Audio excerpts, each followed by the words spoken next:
It's the nation's favourite antiques experts. Help. Behind the wheel of a classic car. Well, hey, hot stuff. And a goal to scar Britain for antiques. It's chopping waters out here. The aim, to make the biggest profit at auction. But it's no mean feat. There'll be worthy winners and valiant losers. It couldn't go worse, could it? Will it be the high road to glory? Oh, I like your style. Or the slow road to disaster? Oh, blimey. Oh, need me to get out and push? This is Antiques Road Trip. Yeah. All right, Mad Dios. We're headed for the West Country today for the final leg of our road trip with antiques legend James Braxton and gemology whizzy Izzy Balmer, powering along in a 1949 Morris Minor convertible. Coming from well before the days of mandatory seatbelts, it's just about managing those hills. I like the hills you go down. I'm not so keen on the hills you go up. No. Do you know what? I'm even going to touch 4. That is wild. I rarely engage gear. Steady now, Shelley. Hey, it's been pedal to the metal all this week. Izzy scooped the first win on day 1 with her scallop tea set. I'd really like it to do 3 figures. Wow, £130 and I can sell. Yay! That's a real star. Before James equalised on day 2 with a sherry barrel. I've got to fly. Fair warning at £130. Well done, you. Izzy stormed ahead again on day 3, but couldn't keep James down on day 4 as he clawed it back with the help of a rather handsome fellow. I need to take a leaf out of your work. So it's even Stevens and everything to play for. I wanted to go into the last auction, level pegging. Oh. What about you? Dream granted. No, of course I didn't want to go in level pegging. It would have been much easier if I had 3 in the bag. The hardship makes the highs better, doesn't it? Well, that is probably true, yeah. There's some proverb about hardship making it more fun. Oh, I'm not sure I've heard that one myself, but it's definitely been more fun than hardship so far. For this trip, our duo have been making their way south, kicking things off near Nottingham before heading across the Midlands and southwest towards their final destination of Plymouth and the south coast, with £200 to splash on each leg along the way. I spent some of my childhood down in Plymouth. It's my mother's side of the family, the sea captains in Scarborough. You always have a good story tucked up your sleeve. That's a life lived, you see. I think you're in what people would term your autumn years, so you've still got winter to go. So you're fine. Well, that's small consolation, is it? Let's hope it's not too blustery and stormy. For this leg of the trip, we're heading east through Plymouth before ending the trip in Kingsbridge. For our first stop of the day, Izzy is popping out of the car in Liscard, a bustling market town with a rich history of tin mining. She's hoping to unearth a few hidden gems herself in the Emporium Antiques, a charming shop stocked with everything from silver and collectibles to antique furniture. There's dealer Rod over there, ready to provide any assistance. So I can see you've got quite a big shop here. Yep, plenty to look at, that's for sure. Can I get started? Yeah, please do. There's a good chap.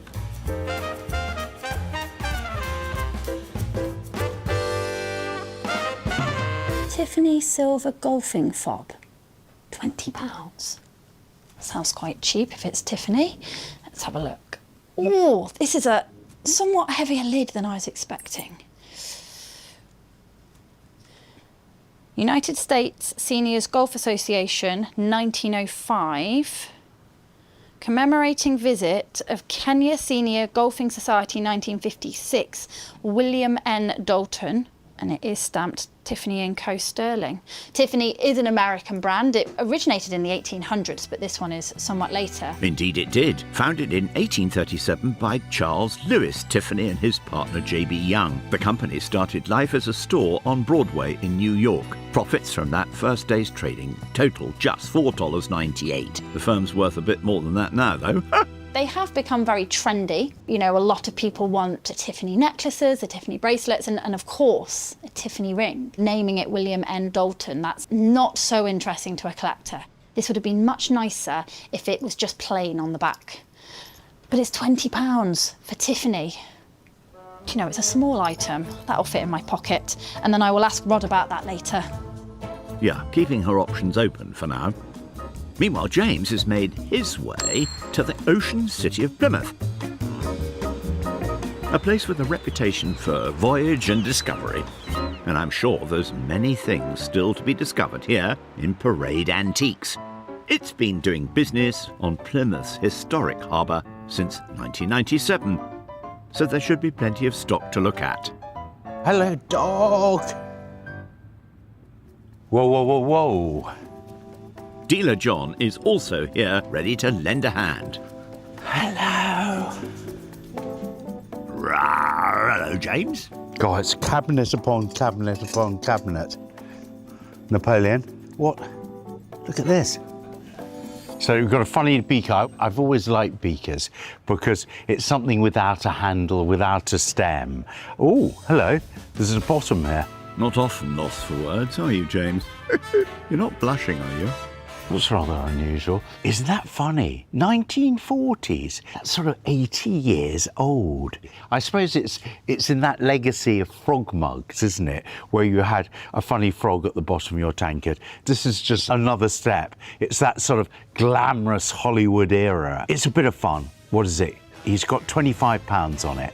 You never know, I might have a go at that, but I think I'm going to concentrate. Less of the peripheries, more of the serious stuff. Yes, do try and focus, James. How's Izzy getting on back in Emporium Antiques? Back in the cabinets, I see. Oh, I always have to have a look inside little leather cases, because you never know what's going to be in there. Oh, and what I was not expecting was a little miniature brass spirit level. It's probably an early 20th century spirit level, and I suspect it's a marriage with this case. It fits remarkably well. Look at that. And actually, the fact it still works, you could still use this today. You've got builders, you've got joiners. Well, there's so many different types of trade that would require one of these. The best thing about this, though, is the price, £10. I sort of feel like surely, there's got to be a bit of a profit on that, on £10. Right, I think that one is a definite. Just try to keep a level head while you keep searching, Izzy. You'll need to make a decision eventually, of course. Now, how's James getting on? Navigating the local wildlife, I see. In we hop. I've got away with it. Oh, this is nice. Here we are. I've always liked these sort of funny 3D models, and they're known as dioramas. We got this very elegant sort of late Victorian, Edwardian. This is the evolution of the boat, isn't it? We're moving away from sail. We've got the funnels, twin funnel boat here, so running on a propeller, and a nod to the land here. We've got a very rocky outcrop with a lighthouse on top of it. So it's got quite a lot here. The only problem is this cracked glass, but that's easily solved. You just prise off the moulding here, and it's just a plain piece of glass. No, there's no price tag on it. I want to find out the price of this, so I'm going to take it off to John. Pass the beast of Plymouth. You might have to sacrifice a gravy bone for safe passage, I think. Here's your tiger. Where's my gravy bone? Also, something else, John, I had. Oh, wait, he's forgotten something. Oh, yes. Yes, I like that. Rather fun, isn't it? Yep, smart. Couldn't help himself. So we've got diorama. John, could this be cheap? How much could this be? I'll do it for 50. How's that? I think that is low. I'll buy it for 50. What about the glass? The cheeky glass. Go on, I'll do it for another £5. How's that? £5? Yeah. Oh, quick. I've never peeled off the money so quick. There's a £5 for your glass, John. And that is 50 quid for your model. Your diorama. I always like the sound of diorama. Too close to something else. I was thinking diaphragm, John. Oh, OK. Glad we cleared that one up. Well done, James. So that's £50 for the ship diorama and a cheeky £5 for the glass. Off I go with Can you manage like that? I can. Ooh. Although it's heavy, isn't it? Thanks a lot, John. You take care. Bye. Good luck. Leaving £145 still to spend. Like a pirate, I've got my treasure. Meanwhile, back in Liscard, it seems like Izzy is determined to uncover more hidden treasures. Perhaps Rod can lend a hand. You've got lots of lovely, beautiful items, some of which are very much out of my budget. Have you got anything not on display that I might be interested in? Ooh, well, I've got this weird and wonderful thing. What is it? That looks like an Ansell's beer barrel, a brewery founded in Birmingham in 1858. Companies like Ansell's would often produce small appetising pieces that could be used as gifts or small mementos. This one looks like it could have some age to it. Nice. Right, that's a nice little piece. How much is it? That's £20. I do quite like that. I've got something completely different. Nice, heavy, advertising inkwell come paperweight. Or Bronze? desk weight. Yeah, it looks bronze to me. Guest and Crimes Limited, Rotherham. Presumably they made things like this. You're quite right, Izzy. Back in 1857, the Crimes brothers founded a substantial brass foundry in Rotherham city centre. It employed over 400 workers and churned out sluice valves, high-pressure taps and similar products for many years. Right, OK, suppose it rather depends on how much it is. I've also seen the lovely little mini spirit level and ferreted away in my pocket here, the silver Tiffany medallion. Got to make some decisions. So I think I'm going to say no thank you to this one. OK, not a problem. Can we do this and the spirit level? Can I be cheeky? Can we say 20 for the two? Normally I don't knock anything off, but I'll do 25 for the two. Thank you. Can that be 25? Sadly, that one's 30. Nice try, Izzy. This, the little miniature spirit level and the inkwell, £55. £55, yep. Lovely. Thank you very much. Lovely, thanks very much. Well, we got there in the end. 20, 30, 40, 50 and 5. So that's £30 for the brass inkwell, £15 for the barrel and £10 for the spirit level, leaving Izzy with £145 still to splash. Nice work, girl. Now, Izzy is motoring down to join James in Plymouth to discover more wonders of the sea. What I love about James is his boyish enthusiasm, and sometimes the expressions on his face are just like a little boy. You're both big kids at heart, you ask me. I know just the activity that will tap into the inner child for both of you. Famously known as Britain's ocean city, Plymouth is the only city in the UK to face on to the mighty Atlantic Ocean, which means the waters here are teeming with marine life of all shapes and sizes. The exploration and study of this rich marine environment can reveal a lot about the overall health of our oceans. One of the easiest ways to do this is by conducting a rock pool survey. So today, Izzy and James are joining Ben at the Rock Pool Project, a local social enterprise who are keen to engage the next generation of marine biologists through the study of hidden life on Plymouth's rocky coastline. Here come our two budding marine biologists now. Welcome to my office. Well done. What a lovely office it is too. It is indeed beautiful. We love it here, and it's full of incredible wildlife, and that's why we're here. Ben, what are you looking for? I can't see a lot. Well, in a rock pool like this, so we're fairly high up the beach, we'd probably find some crabs if we have a good rummage. Yeah, these two should be pretty good at rummaging by now. A rock pool can't be that different from an antique shop, surely. Look, there's a Mr. Krabby. Wow, that's an excellent find straight away. Let me grab him. He's sort of doing a reverse turn. He's got some pretty massive claws there. These are Montague's crabs. Difficult to tell when he's out of the water, but they have tiny, bright red eyes. Still making sure I keep my finger and thumb away from them because they can do you some damage if they do get hold of you. So don't put my fingers in. Don't put your finger in. Very tempting. Don't do it. Steady on, James. We don't want any health and safety disasters. I quite agree. Why don't we leave the crab handling to Ben for now? Ooh, I think Izzy's found something else, look. So this is where all the little crabs live. Hi, little Krabby. There we go. Mind those fingers, Izzy. What's James chasing over there? James has got a magic touch. Ooh, don't let me go away. What fish is this? So we call this fish a shanny. In other parts of the country, they have different names. I believe up north they call them sea frogs. And part of the reason for that is they are quite amphibious. Here we are. Ooh, is it?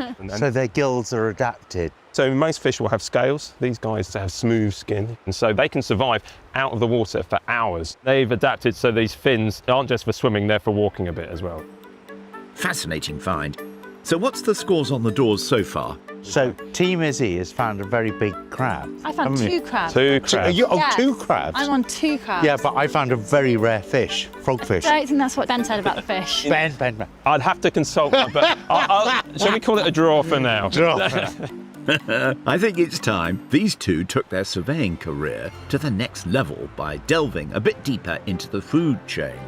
The Marine Biological Association has been researching the cell biology, physiology and ecology of our oceans here in Plymouth since 1884. Much of their work revolves around the study of plankton, organisms that drift naturally on the ocean currents. Due to their key role in the oceanic food web, plankton organisms can act as key indicators of any changes to our ocean's ecosystem, including the effects of climate change. James and Izzy are meeting Maya to take a look at their CPR unit, a machine used for the ongoing plankton study which has been going on for 90 years. This is the CPR, Continuous Plankton Recorder, Analyst Lab. And this is one of our CPR survey units. Does this go along the seabed or does it float? No, it doesn't. It actually gets towed behind merchant vessels. Okay. So this is a very special kind of silk that's specially made for this survey. Okay. Then sandwiches the plankton. And then we have lots and lots of lines of silk with all the plankton on that all of our analysts here are then able to have a look at and find out what plankton's there and what it tells us about our ocean. Like a sort of flower press then? In a way, yeah. It's kind of a flower press of the sea, I suppose. Yeah. Why plankton? Is that a sort of building block then? It is, yeah. It's really the foundation of life. So, people know about the sharks and the dolphins and everything else, but it all relies on this incredible soup of plankton that lives in our ocean.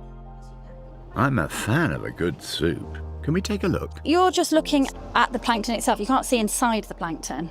Some plankton are transparent, so we can see inside them. But yes, we're basically looking at their morphology to identify what species they are. Can we have a look? Certainly. Shall I go first and show you how it's done? I'll show you how it's done, James. So I can see 2 things. I can see something that's got spider legs. Yeah, that's the Phaeoceras. And there's lots of little tiny bubbles. So some of those little bubbles, they might be something called nematocysts, and these are the stinging cells of jellyfish. Ah. This is amazing. Wow. We'll make a marine biologist of you yet, Izzy. If you just adjust the focus, you should be able to see this chain It's emerging. cells. So we can identify things right down to about 0.002 millimeters. Fascinating, isn't it? I don't think I could do this all day though. They'd all be cross-eyed, wouldn't they? Well, thank you very much. That was really Thank fascinating. you. Very fascinating. Yeah. You're very welcome. Over the last 90 years, the study of these organisms has provided key evidence in global trends, such as ocean acidification, climate change, and the growing presence of microplastics in our oceans, thereby influencing policymakers around the world to pioneer change and safeguard our seas for future generations. Who knows what the next 90 years will bring? So, after a hard day's work, James has scooped up Izzy in Morris Minor to unwind somewhere on the coast. Any plans for this evening, you two? You reckon you'll go for a dip in Plymouth? I hope so. It's going to be warm enough. You go for a dip. I will guard your clothes. I'll be there waiting with a warm, dry towel, and I will have a little paddle and a little dip of the toes at the same time. Excellent. Sounds lovely. I'll be waiting on dry land, I think. Nighty-night. Rise and shine. It's a brand new day here in the West Country, and our intrepid antique hunters are roaring along in their 1949 Morris Minor, which seems to be behaving itself on the hills this morning. Izzy, I think you have a natural aptitude for rock pooling. Oh, likewise. You're having sea blood in your veins. It's a bit of a siren chord. Like picking up a shell and hearing the sea. The sea is cooling you. Yeah, that wasn't the only thing calling on James yesterday. He also heard the siren call of a rather risque glass. Oh, hello. There's a bottom here. Not to mention a ship diorama, What a suitable thing to buy in Plymouth. which leaves him with £145 to splash today. Izzy also had some tough choices to make yesterday, but finally settled on an advertising barrel, a brass ink well, and a spirit level. Which means she also has £145 still in her pocket. One of the things I always like to do when I go to the seaside is to get fish and chips. Oh, Wrapped up in newspaper and you sit on the beach. and a bit of batter. Now, do you eat the batter as well? The sacrifice is the batter because I would rather eat the chips than the fish. Oh no, I'm all about the batter. You a haddock girl or a cod girl? My little tip actually is, let's say they've got a stack of cod lined up, then I'll order haddock because they have to freshly cook it. Ah. It's always better than if it's been sat there. That's a good take home. Yes, exactly. It's not just about antiques with me, it's fish and chip tips as well. Woman of many talents, eh? Well, try to keep your mind on the antiques for now. Plenty of time to rummage for chips later. This morning, James is stopping off in the town of Ashburton, a historic wool trading hub that can trace its history back to the Saxon era. So, a good place to uncover a few antiques then. Hopefully inside, in a nutshell, antiques and interiors. Rather a big nutshell. A shop with an eclectic mix of items, alongside their very own restoration workshop. Dealer Lydia is around here somewhere. Ah yes, look, there she is. Lovely. That's a great thing about antiques shops. They always have a lot of choice. And look at this. We've been down in the West Country and we were amongst rock pools by the seaside. This is an edible crab, so you could actually eat this. I think he means the species of crab, don't you? Not the antique itself. It's known locally as the pasty crab. Why is it known as the pasty crab? Because it has this crimped edge to it, which looks like a pasty, doesn't it? What is it? Well, it's ceramic, isn't it? It's earthenware. I'm looking for cracks. Sometimes if you just ring it, it has a tone, doesn't it? So it's not dead. There we are. What price have we got on it? 60 quid. So we'll see if we can pinch that down a bit. That is definitely a contender. The wee crabby. Aye, stay put, wee crabby. We'll be back for you later. Izzy has made her way into Kingsbridge, a thriving coastal town brimming with shipbuilding heritage. She's dropping into M&H Antiques, a shop that stocks everything from large furniture to ceramics, glass and metalwork. Oh look, here's Hilary over there. Give her a shout if you need anything, Izzy.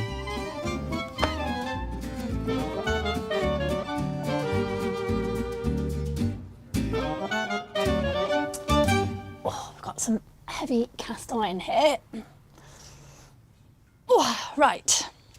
Apart from making a total rusty mess on my trousers, this would sit on the side of a building and it's got an empty hole at the end here. Do you know what? Maybe this is easier on the floor. Let's pop it down.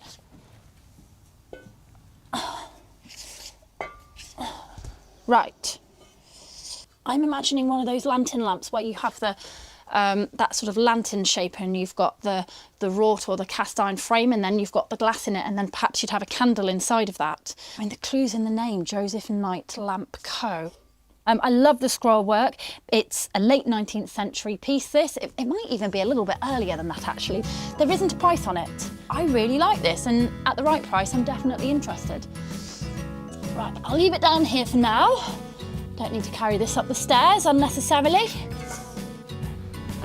Yep, don't strain yourself now. What about James? Has he got his claws into anything other than the wee crabby? Now, should I be drawn to the simple? We've got a copper box here. The nice thing about this copper box, it has a very Liberties look about it. Liberties was the great shop in London, still going today, but it was the great provider of this new movement called the arts and crafts movement that was led by these incredible architects and designers. The arts and crafts movement began in the 19th century, partly as a reaction against the rise of manufactured and machine-made art at the height of the Industrial Revolution, led by influential design figures such as John Ruskin and William Morris. They thought this shouldn't be the way forward, manufactured art, huge exhibition pieces. They wanted to get everything back to a more artisan level, back to the bench, simplify things, have the integrity of construction. And this is why you're showing the pins here. So these legs, corner legs, are folded over and then they're pinned.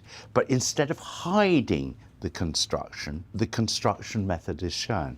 Also, if this was pre-1851, this surface would have been embossed, engraved, taking influence from the classical and everything. This is plain and shaped. What have we got on it? £110. Now, if I can buy that cheaper, I think that's something I want to take to auction. I'm going to go and see Lydia. Don't forget your crab, James. You'll need that too. Lydia, I found some items. Great. It wasn't difficult. We learnt about crabs yesterday. Great. Would 90 buy them? Can we say 100 for the We two? can say Yeah. 100, Lydia. Great, okay. How lovely, how Thank very you. kind. There are. I was hoping you were going to say that. I should have said more. Just got away with that one. So that's £30 for the crab and £70 for the arts and crafts box. 3, 4, 5. That's all yours. Brilliant. Thank you very much Thank indeed. you. Really lovely. Excellent. Really enjoyed it. Thank you. Bye. Thank you. Bye-bye. Leaving James with £45 for the final splurge. Izzy, you better be afraid. Now, has Izzy got her hands on anything a bit lighter over in Kingsbridge? Well,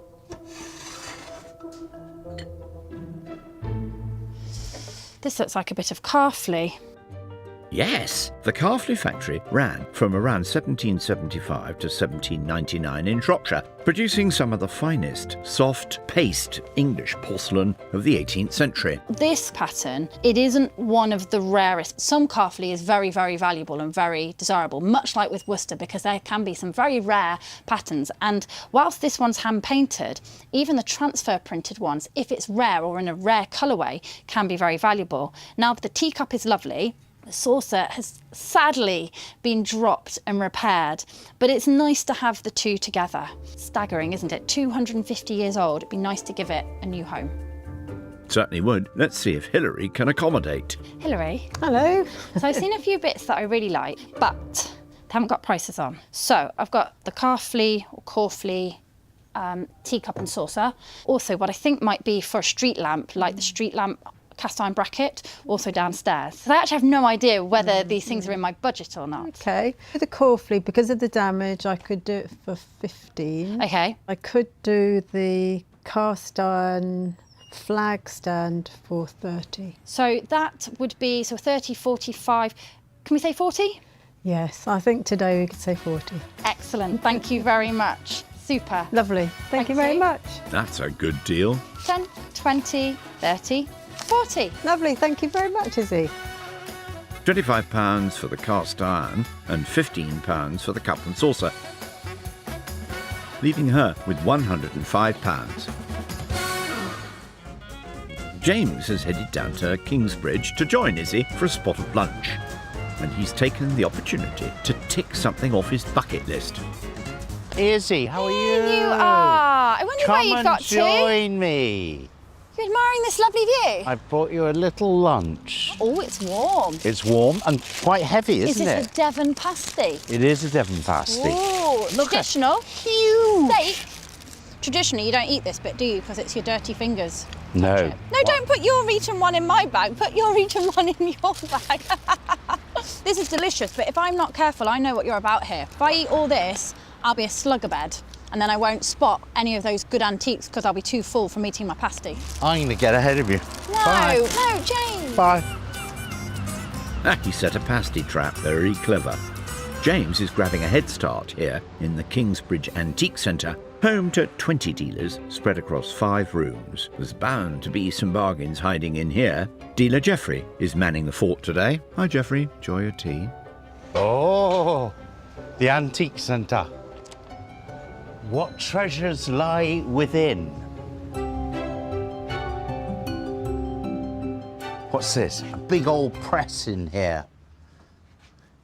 These are like sort of bookbinder's press, isn't it? They're incredibly heavy. They've got brass handles, rather nice, isn't it?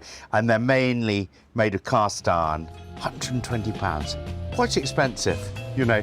If you're a bookbinder, you need one. If you like pressing flowers, you need one. Otherwise, I'd leave well alone. Time to press on, I think. I see Izzy has finally caught up. Anything catching her eye?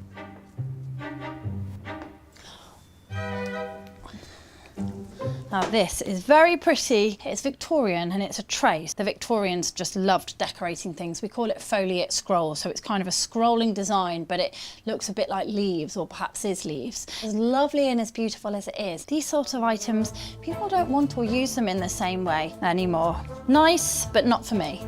Brutal, but to the point. Anything else? Well, these are quite pretty.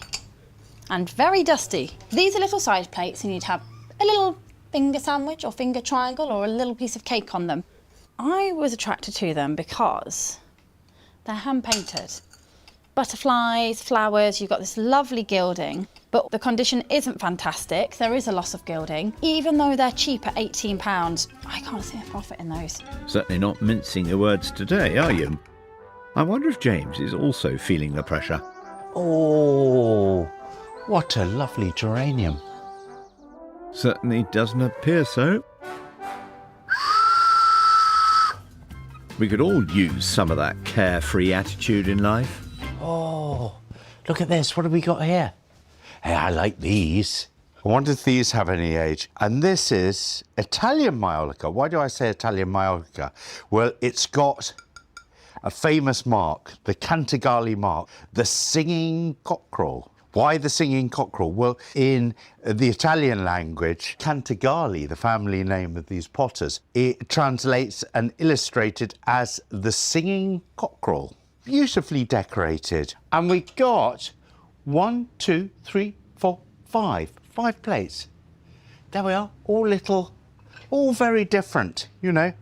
Little dimpled bottoms there in the middle. Yes, I'm noticing a trend here with your items. Sometimes it's difficult to date this Maiolica. They all seem in quite good condition. What's the price tag on them? 12. £12. I think it's possible. I'm going to say I'll take the 5 at 45. Well, you'll need Geoffrey to agree that first. Shall we call him over? James, how can I help you? Oh, I've seen these 5 plates, the Italian ones. Very nice, aren't they, the Maiolica? I think you've chosen well. My only problem is I'd like all 5 at 45, and I can't do anything better. Is it a possibility, Geoffrey? I am willing to risk the wrath of the seller. Oh, give that to you for 45. I'm not a tarry on this one. I think you're 45. wise.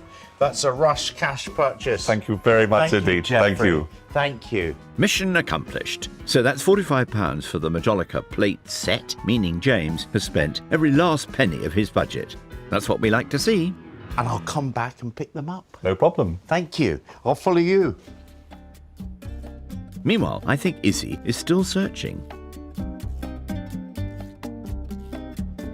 Anything setting your world on fire? Rare egg whisk. It's a very slow whisk, isn't it? That'll be a no then. So, nothing's caught Izzy's eye in here, and she's sticking with her original finds to take to auction with £105 still in her budget. James, that is it! Finished. We're all done, aren't we? Yeah, just the auction now. Well, good luck. Well, we've come to the end of our last shopping day. Time for some shut-eye before the final auction, I think. It could be either of us. Obviously, I wish for you. And obviously I wish for you. Shall we stop lying now? Yes, no more fibs, Izzy. Thank you very much. I think it's time for bed, you two. Nighty-night. This morning, our duo have made their way to the town of Grantham. With 2 auctions in the bag each, the stage is set for the final showdown that will decide the ultimate winner. James, this is it. This is the final one. Are you the winner? Well, are you the winner? Well, we're going to find out, aren't we? Stay positive. Yeah, all profits. All profits. Good luck. Good luck. Yes, manifest those bids, you two. Potential buyers are getting ready in the room, online and on the phones, while some bids have been left with the auctioneer, Colin Young. Hi, Col. Izzy has been rather thrifty this time round, spending just £95 of her total budget. Anything catching your eye, Colin? From this group, I would go for the Spirit level. Well engineered, good quality. It's a usable, functional item. James, on the other hand, has splurged every last penny of his budget. Are there any potential sleepers amongst his buys? It has to be that sweet little box. Copper, arts and crafts, beautiful shape. What a form. I think it will be on form come auction day. Let's see if it translates to bids in the sale room, shall we? Right. This is the deciding auction. Here we go. First up, we've got Izzy's rather handy pocket spirit level. You know, it's something I carry with me every day. You just never know when you're going to need one. Just might need to check if something's level. £30 bid, 30, looking for 2 now then. Lovely luxury goods. Yeah. 32 bid up, 32. It does work as well. 32 bid, 5 now. We appear to have found our level. I'll take that. I'm quite pleased with that. Nice. Going this time then at 32. I'm pleased with that. Nice. Yeah. That's a spirit, Izzy. Nice profit to kick things off. Steady work, Izzy. That's what I've got to do. It'd be great if you flop. The frisbee flop. We've got James's risque glass up next. Bottoms up. Rudy Nudie. Is she showing her bottom? But she's naked from the back. James. In like a flash. At 10, 12. They like 15 now then. 15 bid. Hey, you're in At profit. 15 bid. 18 bid. £20 bid. A lot of nude derrieres. Come on, this is not a lot of money to risk for risque. It's quite fun. Last call then. Selling at £20. Sans derrière. More profit. I'll raise a glass to that. That's a good return. Yeah, it's good. Yeah. It's fun. Next up, we've got the advertising barrel. Can I ask a question, You please, can sir? ask your question. You pull out the base and there's like a weird puzzly thing inside, and James has just suggested it could be a bottle opener, and what do you think? It could well be is the answer to that. Thank you, sir. Where are we going to be for this one? 10 bid, 12 I thought bid. this was a really smart little item. We're up to 20 on this one. Moving up. 22, surely. You might be driving home, so I'll offer you half. 21. Nope, all done then. £20 is bid, all done at £20. 142. Well done. She's on a roll. That's another one in the green for Izzy. I just think it's a really nice item, really tactile, nice item to hold, very heavy. Fingers crossed someone will shell out for James's next item. The shell has that crimped edge. Like a Cornish pasty. £20 bid, looking for 2. 22 bid. 25 now then. 20. That was short-lived. 30 bid. 32. Crabbing up. 35. 38. 40. Come on, Doing this good, is really James. cheap. 42. The other one thought he was going to pinch it. 45 bid. 48 bid at 48. 50. We're clawing it back. 5 Nice, now. it's That's just £50. very- Last call for everybody. £50 selling at 50. I really like that. That's a good crab. Well done. Izzy's got her calfly cup and saucer up next. You've done very well with your cups and saucers. Yes. That's 50 bid. 5 broken. bid. Calfley porcelain this time. Probably what? 1775, 1780, thereabouts. Older than you and me put Come on. together.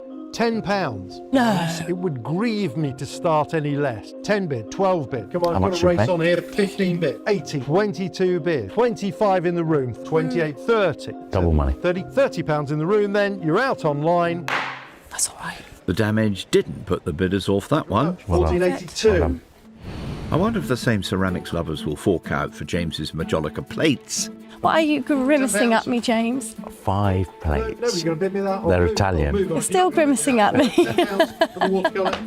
Cantagalli this time. Who's going to start at £20? 20, 20, 22 bid, 25, 28, 30, 2, 35 now. Keep going. 30, 42, 45, 48, Profit. 50. You can see the relief now is. 60 now. If any more for the room, all done selling at 55. It's a funny world, isn't it? Still a £10 profit though. You probably can't put them in the dishwasher. £1. Definitely not. I think Izzy has high hopes for this next lot. It's her iron street lamp bracket. And there is a maker's name on there, but I can't remember.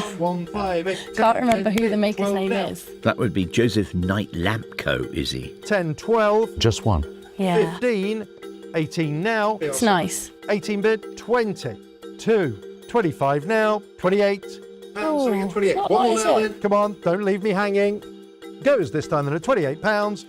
That's a shame. A profit, but maybe not as much as she was hoping for. There's always another item.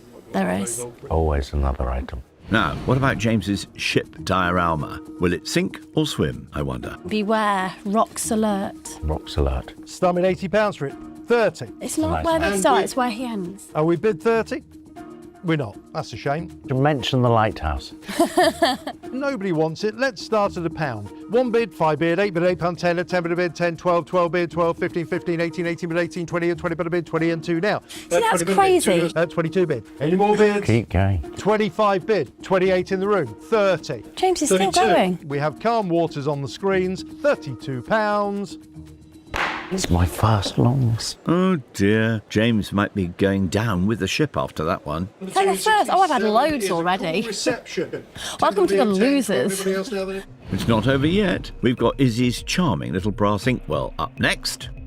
Ultimately, it is just a bit of piping. 10, 12, everybody else in 12 Okay. bid, Metal 15 pound, piping. Really unusual lot this. £50, £30 to go then. A water meter fitting. Ah, see, that's what it is. Beauty and water meters. £20 bid, beautifully engineered. 22, 25, 28 bid, £30 bid. It's nice. 32, 35, 38. How much do you pay? 35, 38. That's what you needed to do. 40. You great spanner. Looking for 2. That's we all done then at £40 bid. No. At 40. Last call then. At 40. Selling at 40. It's a bit of a profit. Certainly is. My high hopes, they've leaked away. It's our last lot of the week. This could be the decider. This is my most expensive bit I've bought. Is it going to be a flyer? I hope so. 30 bid, 32 bid, 35 bid, 38 bid, 40 bid, 42, 45. Are there any more bid? 50, 5, Any more? 55 bid. Are we all done? I'll ask you again. And again. That's not too terrible, For the third and James. final time, then at £55, the hammer's up, we go at 55. Oh. Not as crafty a purchase as he'd hoped, it seems. We're going to have to do some maths. Yeah, this is aren't we? actually close. I'm not sure who's got this. Tell you what, I'll buy you a cup of tea. I'll even put some sugar in there. I think we'll need sugar. Yeah. So, after spending every last penny of his budget, James has ended up with a loss, after sale and fees, of £41.99. Izzy, on the other hand, has made a respectable profit of £13.29, with all overall profits from this road trip going to children in need. Which means that Izzy is crowned the ultimate victor of the week, beating James at the last hurdle with a 3-2 final score. Izzy, all praise. All praise. Hey, it was close. It was to the wire. It was to the wire, but was. you won. Congratulations. Oh, thank you, James. Congratulations. It's been so much fun. It really has been fun, and we had a lovely route. We've had some highs, we've had some lows. Yeah. Had your wonderful company. And yours so. Your terrible chat. I think it's champagne for you. Well, I will share. Come on. I'll buy. Next week on Antiques Road Trip, I don't think we're going to have a problem with conversation, are we? Not with me. new expert Tamina Gaffar This is actually fit for purpose. versus old stager David Harper. Hello. It's the beginning of a beautiful road trip. Oh, we're stuck with each other now. Yeah, I'm afraid so.